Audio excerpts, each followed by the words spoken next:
I had been a paramedic for 11 years before I finally had enough saved, on top of a small inheritance from my grandmother, to do something I'd been dreaming about since I was 9 years old. Buy my parents a house by the water. Not just any water. Lake Ontario, 20 minutes outside Kingston, in a town my mother used to point at on road trips and say, "Wouldn't that be something?" every single time we drove past it. My parents, Helen and Roger Whitfield, had spent 42 years of marriage in a rented townhouse in Scarborough that smelled like the neighbors' cigarettes, no matter how many times my mom scrubbed the walls. My dad drove a delivery truck for a beverage company for 34 years, until his back gave out. My mom worked the till at a Shoppers Drug Mart on Lawrence Avenue for almost as long, on her feet from open to close, coming home with swollen ankles and a smile she never let slip in front of us. They never owned a single thing outright in their entire marriage.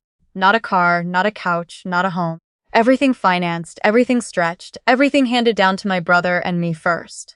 So when their 45th anniversary came around this past spring, I'd already been quietly saving for 3 years. Every overtime shift, every double I picked up at the station, every dollar from the small life insurance payout my grandmother left me, went into an account I labeled simply the Lake House. My husband, Patrick, knew. My brother, Cole, knew, because I needed him to help me coordinate from Calgary, where he'd moved for work. Nobody else knew. Not Patrick's parents, not my own parents, nobody. I found the place in February.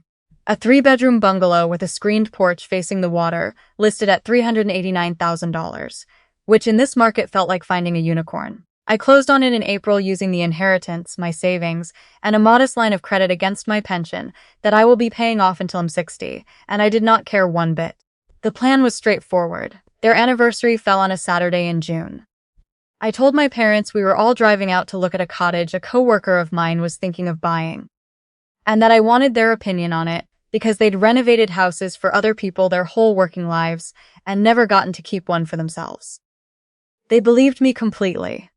My mother even brought a tape measure, in case the coworker wants to know about furniture placement, she said, which nearly broke my heart right there in the car. Patrick flew out from a work conference in Ottawa to help set everything up. His parents, Brenda and Gary Whaley, offered, almost suspiciously fast, looking back, to handle the decorations and food while I picked up my mom and dad from their place that morning. Brenda said it would give the kids a proper break, meaning Patrick and me, since apparently driving 40 minutes counted as labor deserving of relief. I should have known something was wrong the second I saw Brenda's face light up at that offer. I need to explain something about my mother-in-law before I go any further, because it matters for everything that happens after. Brenda Whaley is the kind of woman who can hand you a compliment that leaves a bruise. She once told me at our wedding rehearsal dinner that she was just so relieved Patrick finally found someone steady, like I was a corrective measure after some terrible run of girlfriends rather than the first serious relationship he'd ever had. She made little comments about my parents over the years, asking, more than once, what street they lived on, then going quiet in a way that told me she already knew the answer and was only asking to watch me say it out loud. She'd remark on how humble my upbringing was in a tone that made the words sound like an apology I owed her. I let it go for 9 years of marriage because Patrick kept promising he'd talk to her, and because in my head, this house had nothing to do with the Whaleys at all. It was mine. It was for my parents. It didn't involve her. I was wrong about that, the way you're wrong about a structural crack in a foundation. You don't know how deep it goes until the whole wall comes down. I picked up my parents that Saturday morning. My mom wore her good cardigan, the navy one she saves for church and funerals. My dad wore a collared shirt he hadn't worn since my cousin's wedding 2 summers back, because I'd told them we were meeting a friend with money, and my mother, bless her, wanted to make a good impression on my behalf. The drive out took just under an hour. My mom held my hand over the center console the entire way, asking about square footage, asking whether the coworker had kids, asking if maybe, and she laughed when she said this, like she didn't dare believe it. Maybe they'd let her help pick paint colors someday if the coworker ever wanted a second opinion.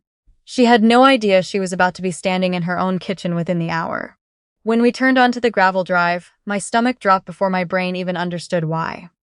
The lights I'd strung along the porch railing myself, 2 days before, were gone. The banner I'd ordered, 45 years in gold script, wasn't hanging where I'd left it.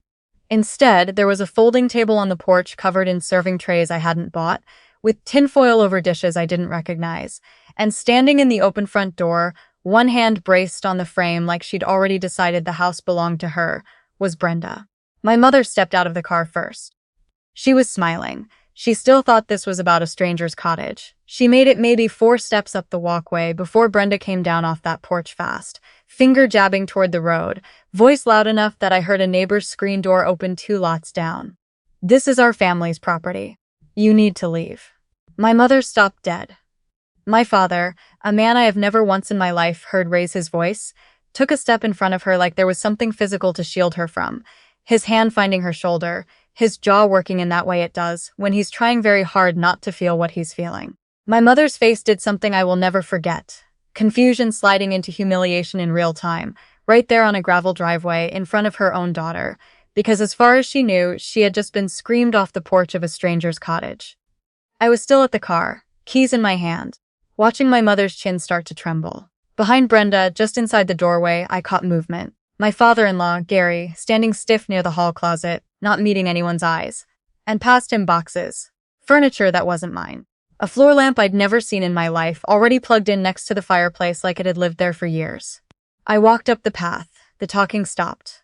Brenda turned at the sound of my footsteps, and for half a second, before she rearranged her face into something more composed, I saw it. Not surprise. The look of someone caught mid-sentence, not mid-discovery. "Megan, this isn't what it looks like," she said, smoothing the front of her cardigan like she was greeting guests at her own dinner party and not standing in the wreckage of one she'd staged in my parents' new living room. "Wait, that's not— let me say that part differently in my head as I'm telling you this, because I don't want to slip and use the wrong name. I mean my name, the one I actually go by, not anyone else's." "Anyway, then tell me what it looks like," I said, and I kept my voice level, the same flat, even tone I use on a call when I need a patient's family to stop panicking long enough to actually hear me. "Because right now it looks like you just screamed at my mother on the porch of a house she's never set foot in." Gary appeared in the doorway behind her, hands jammed in his pockets, eyes fixed somewhere over my shoulder like the lake itself might offer him an exit. He didn't say a word.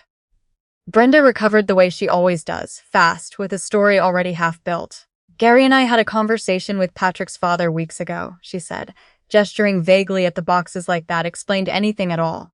"We assumed, given the location, given everything Patrick said over the years about wanting something on the water eventually, that this was meant to be for the whole family. We only started bringing a few things in to get it ready." I let that sit in the air a moment. I wanted my parents to hear it fully, to understand the size of what had just been assumed on their behalf, in their name, on the day meant to honor 45 years of them, having nothing handed to them at all. "You assumed a house I bought with my own money you didn't even know I had, was somehow yours to move furniture into," I said. "Mom, what is going on?" Patrick's voice came from behind me. He'd just parked the second car, the one loaded with the actual catering order, and his face had gone the color of drywall. His eyes moved from his mother to the unfamiliar boxes to my mother, who was still frozen on the walkway, tears running silently down her face now, my dad's arm fully around her. "Patrick, sweetheart, we were only trying to help." "Whose name is on the deed, Mom?" She didn't answer right away. "Whose name?" "Megan's," she said finally, quieter than I'd ever heard her speak. "It's Megan's name. Then it's not a family investment," Patrick said. "It's my wife's gift to her parents, and you had no right to touch a single box in this house, let alone scream at her mother on the front steps." He turned to his father. "Did you know about this before today?" Gary nodded, slow, ashamed, and that single nod told me everything I needed to know.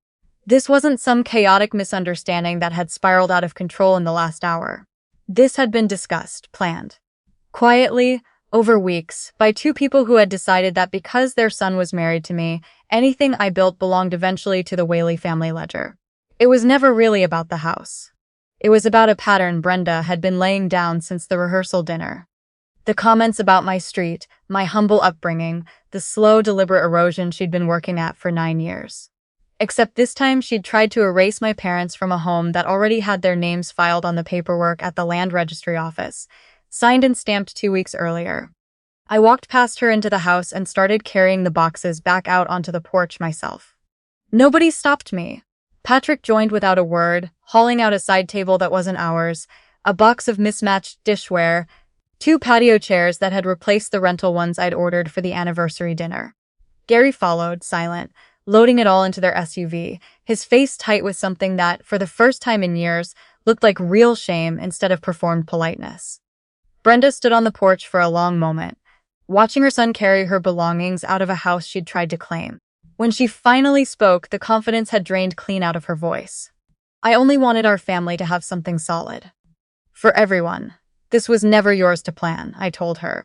It was a gift from a daughter to her parents. For 45 years, they never once asked anything extravagant for themselves. None of us are entitled to take credit for that. Not you, not me, not anyone but them. They left about 20 minutes later. The silence after their car pulled out of the gravel drive was nothing like the silence that had fallen when I first walked up that path. This one was clean. My mother was still shaking, but my father had stopped trembling, and slowly as the dust settled behind their tires, I watched the tension finally drop out of his shoulders. We spent the rest of the afternoon doing what I'd actually planned. I rehung the lights myself. Patrick helped me reset the photo table that had been knocked sideways in all the commotion.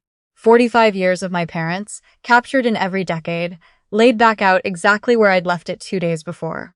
By early evening, my mom and dad were sitting on their own porch, looking out at Lake Ontario, the same water my mother used to point at from a moving car and call, "Wouldn't that be something?"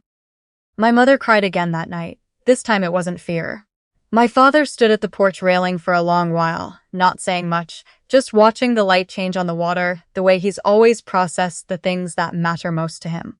45 years of doing without, finally repaid in a house. Nobody is ever going to take from them again.